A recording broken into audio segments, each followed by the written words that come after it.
საგარეო მინისტრი სეზონური გრიპის ვირუსთან დაკავშირებით წამყვანი კლინიკების ხელმძღვანელებს ხვდება. შეხვედრის დაწყებამდე დავით სერგეენკო განცხადებას აკეთებს, რომელსაც პირდაპირ ეთერში გთავაზობთ. მოგესალმებით.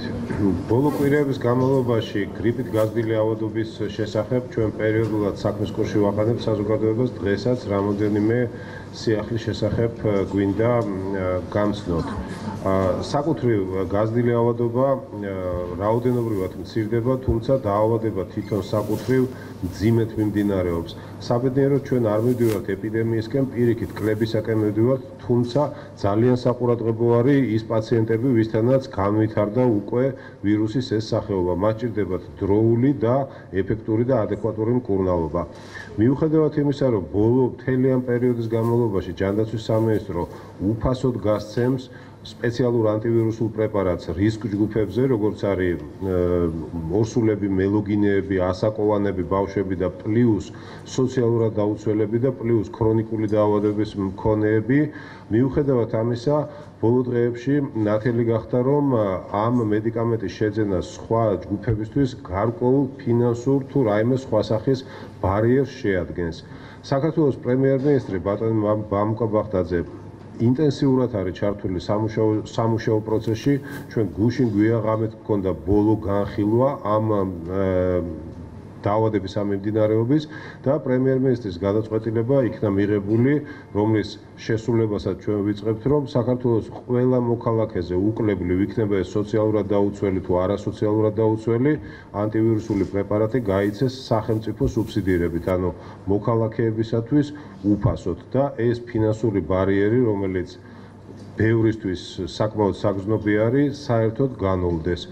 მე ეს დავალება მივიღე გუშინ გვიან საღამოს, როგორც მოგახსენეთ, დღეს დილიდან უკვე დავიწყეთ შესრულების მექანიზმების გაწერა და მე ვფიქრობ, რომ ხვალ დღის პირველი ნახევრიდან უკვე დავიწყებთ ამის განხორციელებას. ეს არის მნიშვნელოვანი გადადგმული ნაბიჯი და ეს არის იმისი ცალსახად დადასტურება, რომ საქართველოს მთავრობისთვის მართლაც პრიორიტეტული არის მოქალაქეების ჯანმრთელობა და მიუხედავად იმისა, რომ სუფთა ეპიდემიოლოგიურად ამის ჩვენება ცალსახად არ იყო, ეს იყო პრემიერ-მინისტრის მიერ მიღებული ძალიან სწორი გადაწყვეტილება.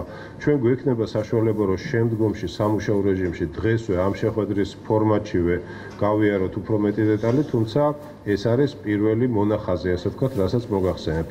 ასევე იქნება სიახლეები გადაუდებელ ამბულატორიულ მიღებაში, რომელზეც იყო მიზნობრივ ჯგუფებზე 100%-ით ფინანსდებოდა, ხოლო სხვა ყველა დანარჩენზე მცირე თანაგადახდის, ასე ვთქვათ, არეალი რჩებოდა, იმისათვის, რომ მოქალაქეებს გაუადვილოთ და ხელი შეუწყოთ იმაში, რომ დროულად მიმართონ სამედიცინო დაწესებულებებს, ასევე მნიშვნელოვანი ნაბიჯი იქნება გადადგმული და ამის შესახებაც მოგახსენებთ, რომ აი ამ გაზრდილი ავადობის პერიოდში სახელმწიფო იღებს თავის თავზე იმ თანადაფინანსების გადახდასაც, რომელიც გადაუდებელი ამბულატორიის ნაწილში არის. აი ეს არის ის ორი მნიშვნელოვანი სიახლე, რომელიც მე მინდოდა მეცნობინებია თქვენთვის. ამ სიახლეების განხორციელება დაიწყება უკვე ხვალიდან, თუმცა ჩვენ დღესვე სამუშაო რეჟიმში უნდა განვიხილოთ გაგიზიარებთ კონკრეტულ სამოქმედო გეგმას და თქვენი ჩართულობა, რა თქმა უნდა, ძალიან მნიშვნელოვანი იქნება ამაში. აი ეს იყო მოკლედ დასაწყისისთვის, რაც მინდოდა მეცნობინებია თქვენთვის. უღრმეს მადლობას გიხდით ყურადღებისათვის და ჩვენ მცირე პაუზის მერე შეგვეძლება, რომ უკვე სამუშაო რეჟიმში გადავიდეთ და დეტალურად განვიხილოთ ეს საკითხები.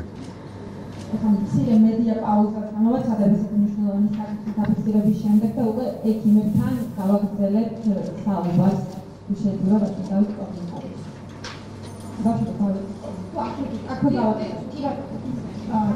სამხედრო ნიშნული რუსთაველი გამარჯვებთ მოგესალმებით.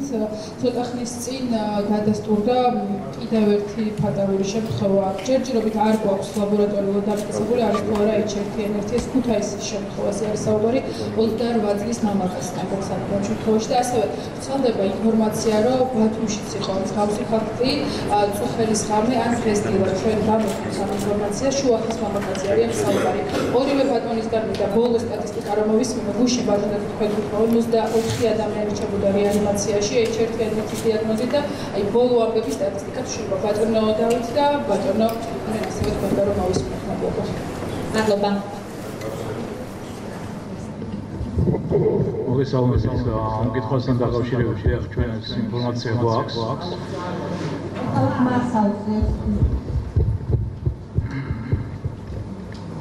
მოგესალმებით, ეს ინფორმაცია არის დღევანდელი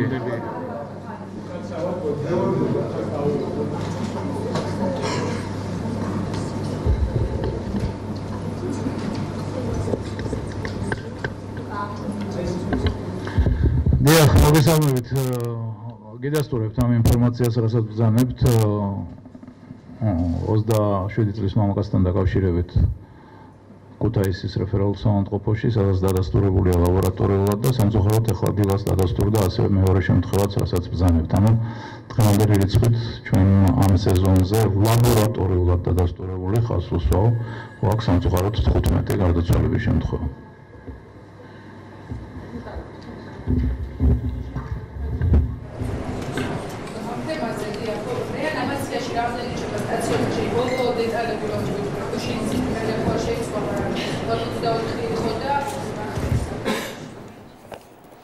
ეს იყო პირდაპირ ჩართვა